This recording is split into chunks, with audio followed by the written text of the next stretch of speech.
Good morning बच्चों। आज हम लोग हिंदी विषय में नया अध्याय शुरू कर रहे हैं, पाठ 5।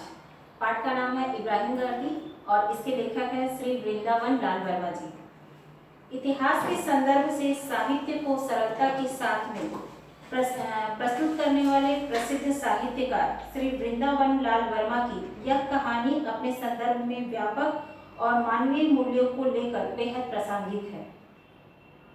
अब आगे यहाँ पर पाठ में देखिए क्या बताया गया है। ये जो घटना है एक ऐतिहासिक घटना है, यानी कि जब इब्राहिम गांधी के बारे में आप लोग इतिहास में पढ़े ही हो।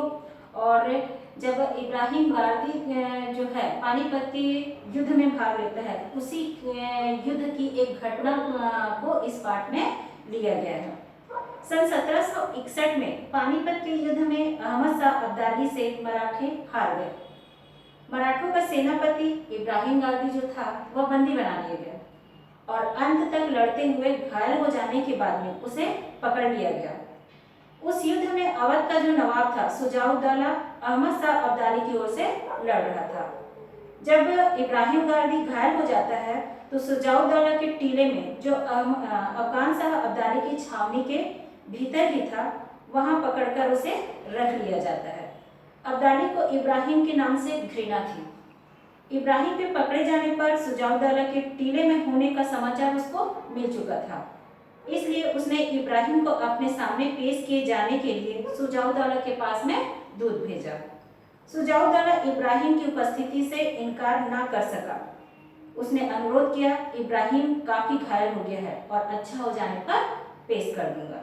दूत ने अपने शाह का आग्रह प्रकट किया और उसको हर हालत में इसी पल जाना होगा, ऐसा कहा। सुजाउद्दौला का प्रतिवाद छिन्न पड़ गया। फिर भी उसने कहा, इब्राहिम मराठों के 10,000 सिपाहियों का सेनापति था। इस समय वह घायल पड़ा है, कम से कम इस वक्त तो उसे नहीं बुलाना चाहिए। उसके बाद में दूत बोलता है, उसको अहमद शाह अब्दाली का स्पष्ट आदेश था, सुजाउद्दौला को उस आदेश का पालन करना था। यानी कि दूत को इस प्रकार से आदेश दे करके भेजा गया था। अहमद शाह के सामने इब्राहिम गांधी लाया गया। अहमद शाह ने पूछा, तुम मराठों के 10,000 पलटनों के जनरल थे? उसके बाद उसने उत्तर देते हुए कहा, हाँ। पहले तुम फ्रांसीसियों के नौकर थे? उसने फिर उत्तर दिया, जी हाँ। फिर हैदराबाद के निजाम के यहाँ नौकर हुए? सही है। तुमने निजाम की नौकरी क्यों छोड़ दी? अब ये सारे जो सवाल हैं वह कौन पूछ रहा है? नवाब पूछ रहा है, क्योंकि निजाम के रवैयों को मैंने अपने उसूल के खिलाफ पाया। तुमने फिरंगी जबान भी पढ़ी है? जी हाँ। मुसलमान होकर फिरंगी जबान पढ़ी, फिर मराठों की नौकरी की?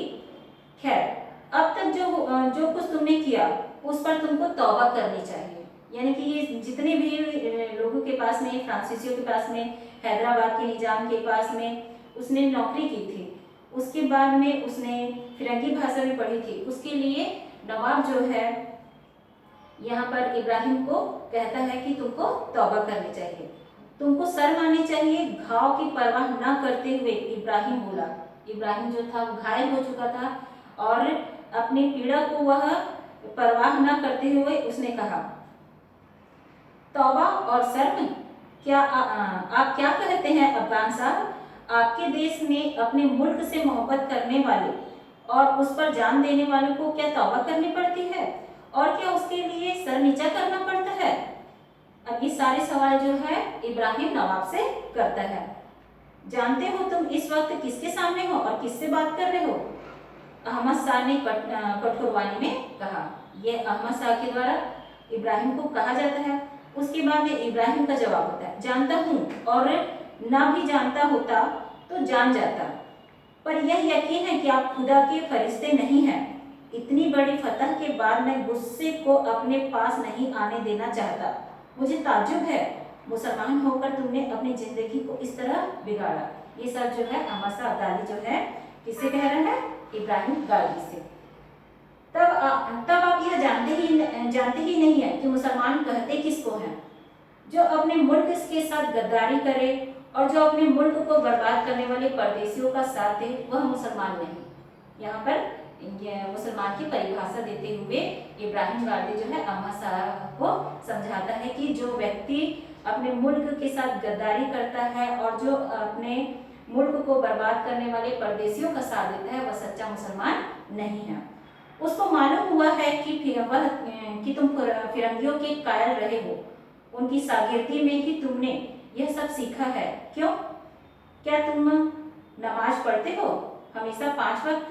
अहमद शाह के चेहरे पर व्यंग्य भरी मुस्कुराहट आई और आंखों में क्रूरता। बोला, फिरंगी या मराठी जबान में नमाज पढ़ते हो? उसके बाद इब्राहिम गार्दी जो है नवाब को जवाब देता है और कहता है, इब्राहिम ने घावों की पीड़ा को दबाते हुए कहा, खुदा अरबी, फारसी और पश्तो जबान को ही समझता है क्या?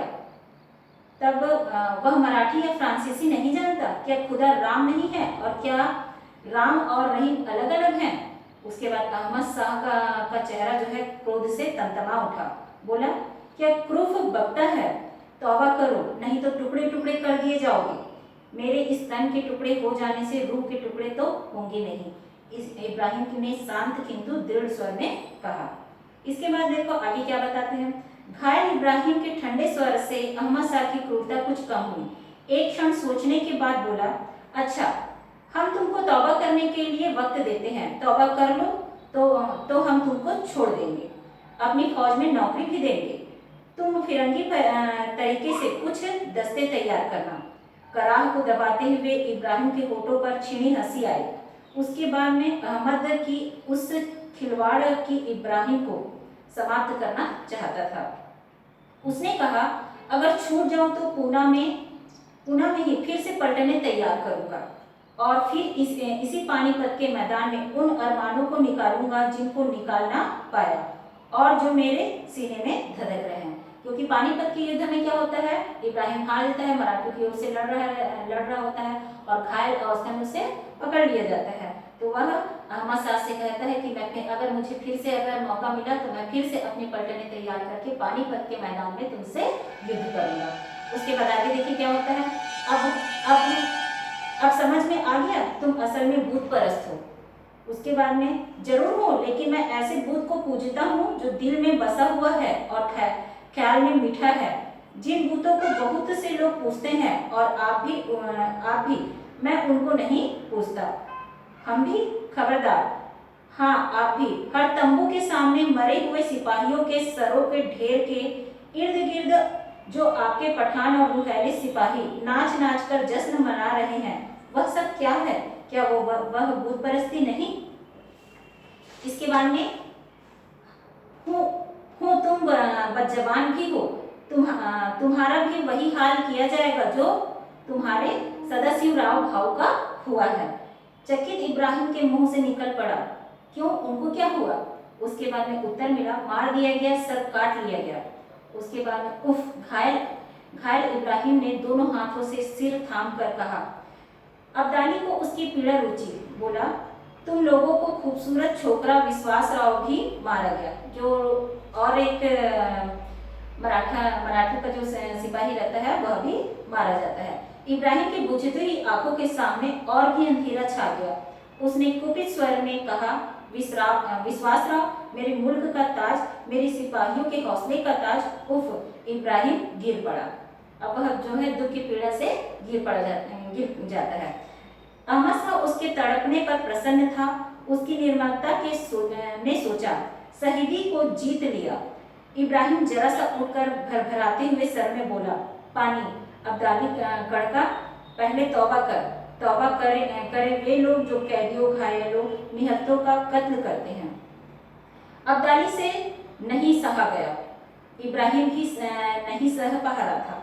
अब्दाली ने उसके शरीर के टुकड़े टुकड़े करके उसके वध करने की उसको सजा दी। एक अंग कटने पर इब्राहिम की चीख में से निकला, मेरे ईमान पर पहली नियाज। दूसरे के क्षीण स्वर में निकला, हम हिंदू मुसलमानों की मिट्टी से ऐसे सुरमा पैदा होंगे जो वहेसियों और जालिमों का नामो निशान मिटा देंगे। उसके शरीर को उसको इस प्रकार से उसके प्राण लिए जा रहे थे कि शरीर का एक एक अंग जो है काटा जा रहा था। फिर अंत में मराठों के सेनापति इब्राहिम खां गार्दी के मुंह से केवल एक शब्द निकला, अल्लाह। अब देखिए इस पाठ में जो था इब्राहिम जो था मुसलमान था और वह एक यानी कि हिंदू यानी कि मराठों का सेनापति था। यहाँ पर मराठा सेनापति इब्राहिम गारदी जब घायल अवस्था में शत्रुओं के कैद में रहने के बाद भी अपने प्राणों का भय छोड़कर उन मूल्यों और मान्यताओं पर प्रश्न खड़ा कर देता है जो किसी के मजहब और जबान को संकीर्णता के दायरे में बांधकर देखने की आदि है। यानी कि जो अहमद अब्दाली था वह क्या कर रहा था, संकीर्णता में बंधा हुआ था, वह जाति भेदभाव देख रहा था। इसके बाद में उसको सजा दी जाती, उसके शरीर के टुकड़े टुकड़े होते रहे, पर इब्राहिम का यह बेखौफ जवाब, तौबा करे वे लोग जो कैदियों, घायलों, निहत्तों का कत्ल करते हैं, ये उसकी इंसानी जज्बे को दर्शाता है। तो इस प्रकार से ये पाठ जो है यहाँ पर समाप्त होता है और इस पाठ से संबंधित जो भी प्रश्न हैं उसको मैं व्हाट्सएप के माध्यम से बताऊंगी और इस पाठ के अंत में जो किसने किससे दिया हुआ है उसको आप लोग पाठ तो पढ़ चुके हो और इस वीडियो को अगर आप लोग ध्यान से सुनोगे तो आप लोग को समझ आ जाएगा कि कौन सा वाक्य किसके द्वारा और किसे कहा जा रहा है। तो किसने किससे कहा को आप लोग आज ही अपनी कॉपी में लिखेंगे और उसको पिक मेरे पास में सेंड करेंगे।